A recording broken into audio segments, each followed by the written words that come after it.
नमस्कार, मैं अनिल कुमार दीक्षित अपने वीडियो चैनल दीक्षित जी स्पीक्स के विविधा कार्यक्रम को देखने और सुनने वाले सभी दर्शकों का कार्यक्रम में स्वागत करता हूं, उनको प्रणाम करता हूं।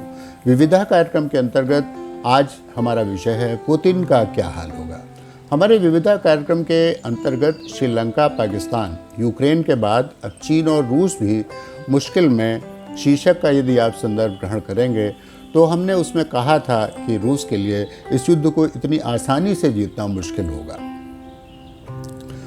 और आज की तिथि में यह युद्ध रूस के लिए गुड़ भरा हंसिया के समान हो गया है।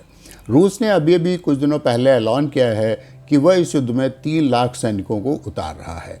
अपने विरोधियों के ऊपर दबाव बनाने के लिए अवश्य उसने ये किया है, लेकिन उसकी ये कोशिश बेकार साबित हो रही है। इस घोषणा के साथ ही उनके अपने ही देश रूस में ही जनता और सैनिक इस कदम का विरोध कर रहे हैं। जगह जगह प्रदर्शन होने लगे हैं और लोगों ने धमकी दी है कि यदि उनके साथ जोर जबरदस्ती की जाएगी तो वे देश छोड़ करके चले जाएंगे। यूक्रेन के पास खोने के लिए कुछ भी नहीं है। अगर यूक्रेन वीरता के साथ लड़ते हुए भी इस युद्ध को हार जाता है तो ये उसके लिए गर्व की बात होगी। रूस का यह कथन कि रूस बातचीत को तैयार है लेकिन स्वयं पहल नहीं करेगा।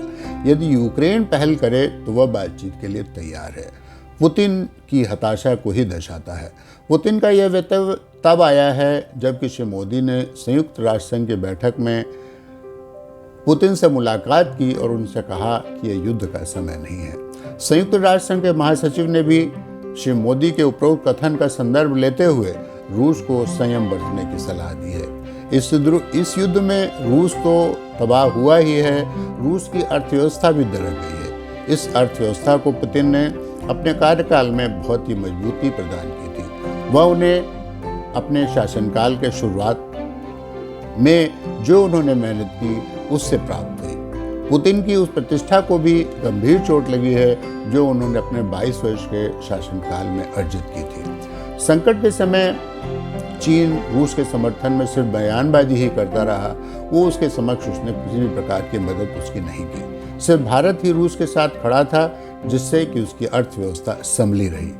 भले ही युद्ध काल में रूबल डॉलर के मुकाबले मजबूत हुआ है, लेकिन इसका यह कतई मतलब नहीं है कि रूस की अर्थव्यवस्था बहुत मजबूत है। आर्थिक स्थिति बहुत अच्छी नहीं दिखाई देती है।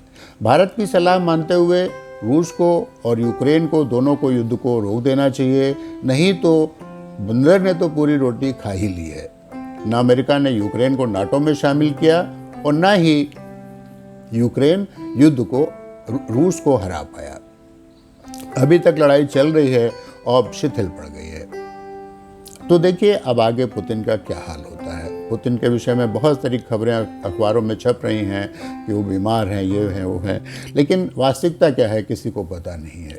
भविष्य बताएगा कि क्या होगा, लेकिन जो होगा फिलहाल जो हो रहा है वो ठीक नहीं हो रहा है। मेरे समझ में युद्ध को तुरंत बंद करके आगे बातचीत के रास्ते खोल देने चाहिए। हमारा यह अंक आपको कैसा लगा कमेंट बॉक्स में लिख कर ज़रूर बताइएगा। हमारे चैनल को अगर आपने अभी तक सब्सक्राइब न किया हो तो अवश्य सब्सक्राइब कीजिएगा, लाइक और शेयर भी कीजिएगा, हमारे पन्ने को फॉलो कीजिएगा। अपने स्वास्थ्य का ख्याल रखिएगा। अगले वीडियो में फिर मिलेंगे, तब तक के लिए नमस्कार।